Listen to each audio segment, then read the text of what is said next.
It has been over 2 decades of waiting for a direct flight between Nairobi and New York.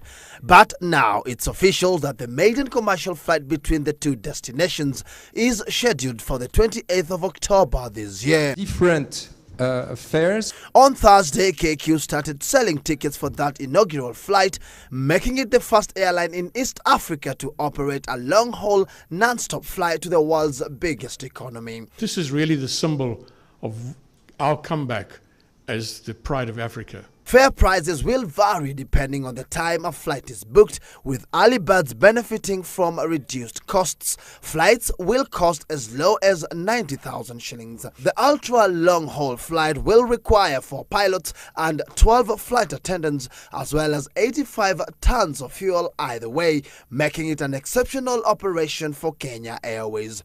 The US remains one of the most competitive destinations for global airlines. What competitive advantage do you have against other airlines that are already flying into the US? We decided to straightforward go with a daily flight. So this is a big challenge that we are taking, but I believe that this is what is really differentiating us from many competitors, that you will be able to have this non-stop flight on a daily basis. The 14 to 15-hour flights will depart from Nairobi's JKIA at 23:25 hours and from New York's JFK Airport at 12:25 hours. KQ is banking on the increased number of tourists as well as business travelers from America to make the route profitable. The US remains Kenya's biggest tourist source market. Close to 100,000 American tourists visited Kenya in the first 10 months of last year, reflecting a 16% rise from the previous year. The Kenya Tourist Board has lauded KQ's move, terming it a big win for the tourism sector.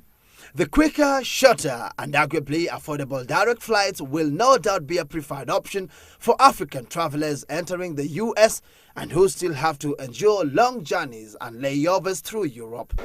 So important and anticipated has the milestone been that KQ's chairman Michael Joseph says it will define the airline's future. Does it mean that if it proves not successful, then the future of KQ is doomed? The possibility is remote that it will not be successful. But let's say, as you say, in the worst case scenario, something goes wrong, we have to just remodify our, before you say, okay, the whole of KQ is doomed, we have to modify our plan. The 787 Dreamliner aircrafts will be used in the new route. That's not only a plus for KQ, but also an instrumental link for economic growth. Kenya had to meet stringent conditions from the US aviation authorities, including enhanced security as well as expansion and improvement of services at JKIA to back their approval. Patrick Igunza, Citizen, live at 9.